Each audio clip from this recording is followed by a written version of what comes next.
menjelaskan sebab-sebab menerima harta warisan. Nah, yang pertama nasab atau keturunan, yakni kerabat.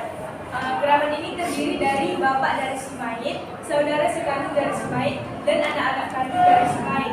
Allah Subhanahu wa Ta'ala berfirman dalam Quran surah An-Nisa ayat 33 yang artinya bagi tiap-tiap harta peninggalan dari harta yang ditinggalkan ibu bapak dan karib kerabat kami jadikan pewaris-pewarisnya. Yang kedua, pernikahan, yaitu akad yang menghalalkan hubungan suami dan istri walaupun si suami tidak menggauli istrinya atau tidak berdua dengan istrinya. Allah Subhanahu wa Ta'ala berfirman dalam Quran surah An-Nisa ayat 12 yang artinya, dan bagimu suami-suami seperdua dari harta yang ditinggalkan oleh istri-istrimu jika mereka tidak mempunyai anak. Suami istri dapat saling mewarisi dalam keadaan talak raj'i dalam masa iddah dan ba'in. Jika suami menolak istrinya saat keadaan sakit dan meninggal dunia karena sakitnya. Yang ketiga, wala, yaitu seseorang yang memerdekakan budak laki-laki atau budak wanita. Nah, jika budak tersebut meninggal dunia, maka harta warisannya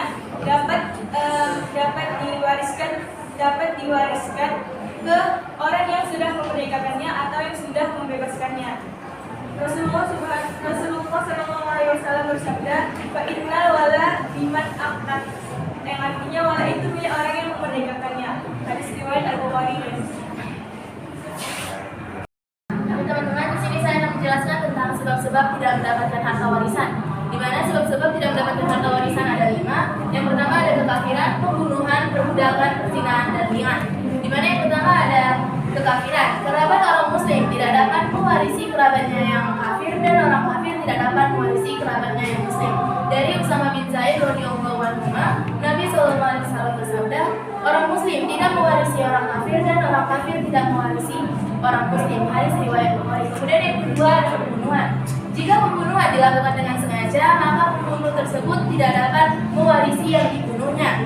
Berdasarkan hadis Nabi SAW, pembunuh tidak berhak mendapatkan apapun dari harta peninggalan orang yang dibunuhnya. Hadis riwayat Ibnu Abdullah. Kemudian yang ketiga ada perbudakan. Seorang budak tidak dapat mewarisi dan diwarisi, baik budak secara utuh atau sebagiannya. Misalnya, jika seorang majikan menggauli budaknya hingga melahirkan seorang anak, maka ibu dari anak majikan tersebut tidak dapat diwarisi dan mewarisi. Kemudian ada perzinahan. Seorang anak yang terlahir dari hasil perzinahan tidak dapat mewarisi dan diwarisi dari bapaknya. Ia hanya dapat mewarisi dan diwarisi oleh ibunya. Kemudian yang terakhir ada li'an. Anak suami istri yang melakukan li'an tidak dapat mewarisi dan diwarisi bapak yang tidak mengakuinya sebagai anaknya. Hal ini dikiaskan sebagai anak dari hasil perzinahan. Selanjutnya penjelasan.